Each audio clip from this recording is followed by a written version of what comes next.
OK, now your officers and police forces right across the country are facing a pretty busy weekend, apart from your normal, I suppose, in contrast to your normal policing over Easter, which is all about people moving out and around the state.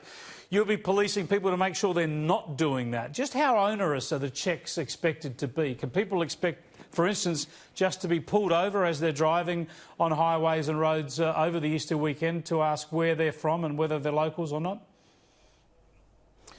Police will be out in force over this Easter period, and you're quite right, when normally it would be around enforcing a whole range of our normal traffic behaviour.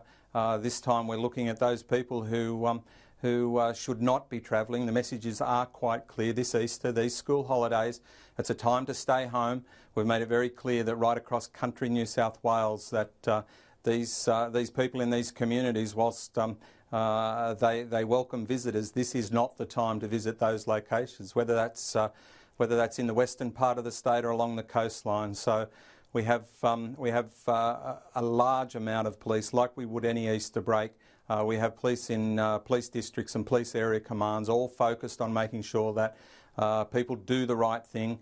There will still be random breath testing. People still will be stopped. I suspect if you're in a caravan or a vehicle loaded up with swags and camping gear, expect to be stopped. The police will talk to you, and if there's evidence there that you shouldn't be travelling, it's non-essential travel, expect to be issued a ticket.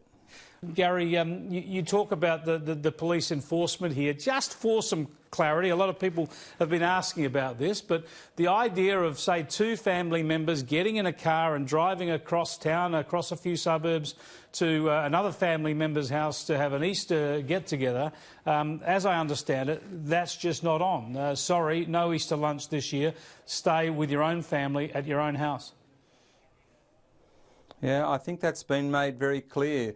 We look to people to make sensible decisions here. It's not, in my view, just the law that would stop you doing anything outside of it, but make some sensible moral obligations around this virus, around this disease, around vulnerable people. You really don't need to be doing that sort of travel over this time, over this Easter break. Simply stay at home, make a phone call, do a Skype, whatever it might be, but we're certainly saying that sit down, think about your decisions. Unless you really need to leave your home, then don't. Now, we've seen some, what I might characterise around the country, various examples of perhaps some overzealous policing, some instances, some fines issued in New South Wales and in other states. Do you think that, I think this is difficult for police, so you'll be able to comment on that. I mean, this is the first time police have had to enforce such onerous social distancing rules.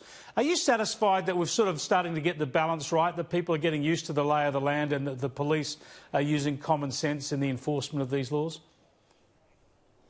I do think we're starting to get a good balance.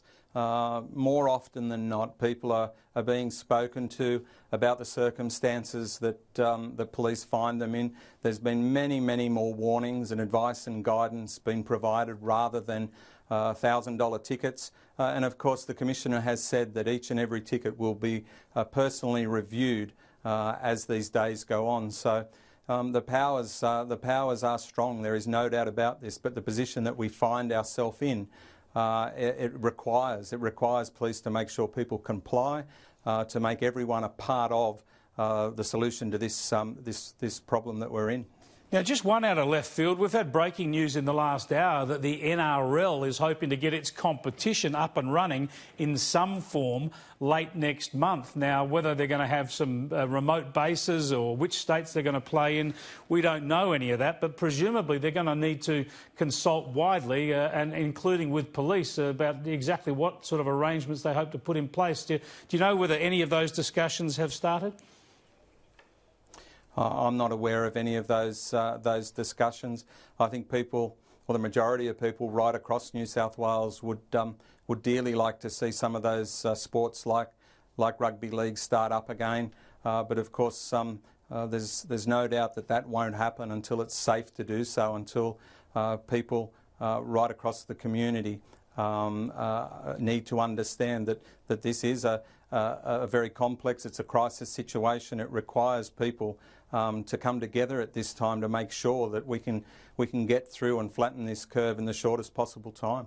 Gary, thanks for joining us, and good luck to you and all your officers over what's going to be a very unusual Easter weekend.